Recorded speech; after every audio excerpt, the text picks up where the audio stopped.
Le dôme de fer n'existe plus.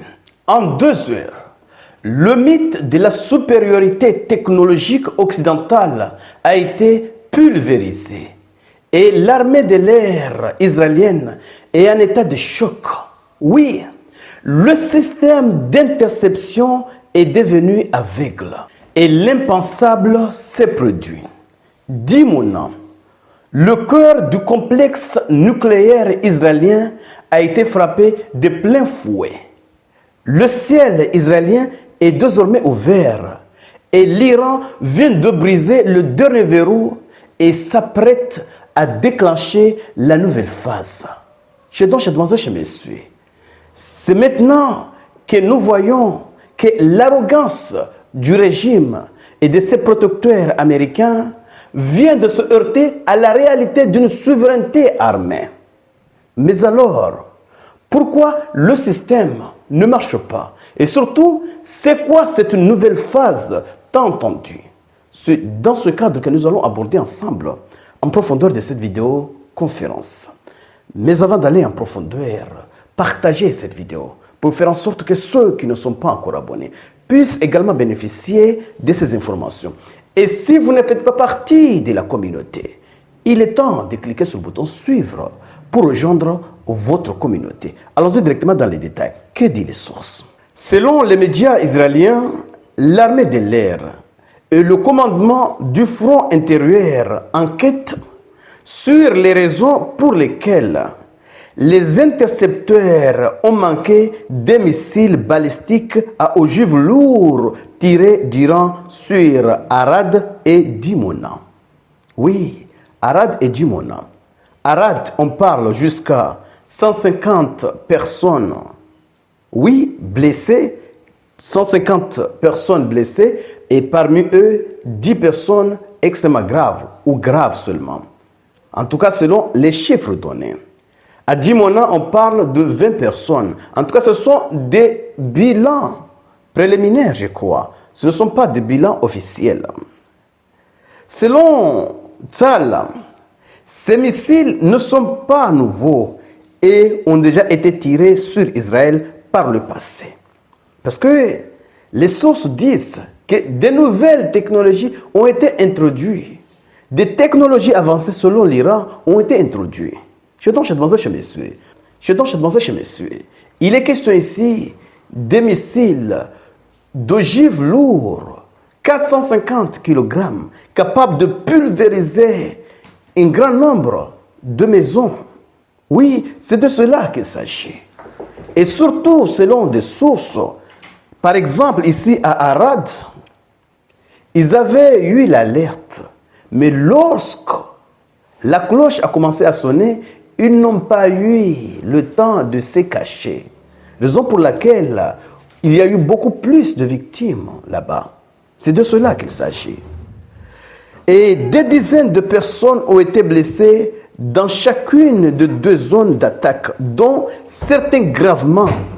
Des soldats sont piégés à Arad, tirs ciblés sur Dimona, une tentative du régime iranien de riposter aux frappes de Tzal contre les installations nucléaires. Parce que la coalition israéliano-américaine a frappé le central nucléaire de Natanz, pas exactement dans les réacteurs, mais les positions de sécurité. Peut-être pour préparer une action ultérieure. On va voir ce qui va se passer dans les prochains jours ou les prochaines semaines. Selon les sources, 20 personnes légèrement blessées dans une zone de Dimona suite à une frappe de missile. Mais chers amis, qu'est-ce qui change ici? Ça change tout. Oui, parce qu'en 2 heures, l'Iran a réussi à frapper. L'Iran a reçu 2 impacts de missiles lourds. Ce ne sont pas les missiles à sous-munitions qui sont extrêmement difficiles une fois les sous-munitions libérées. Non. Ce sont des missiles d'ogives lourds, ça veut dire une seule ogive. Et là, on voit que 2 intercepteurs ont été lancés pour intercepter un seul missile. Et ils ont raté. C'est-à-dire qu'ils ont échoué à intercepter le missile depuis la phase intermédiaire Ils ont aussi échoué d'intercepter le missile dans la phase où le dôme de fer pourrait intervenir. Donc tout le système a été dérouté. L'Iran est sur le point d'utiliser de nouvelles tactiques et surtout de nouvelles technologies avancées.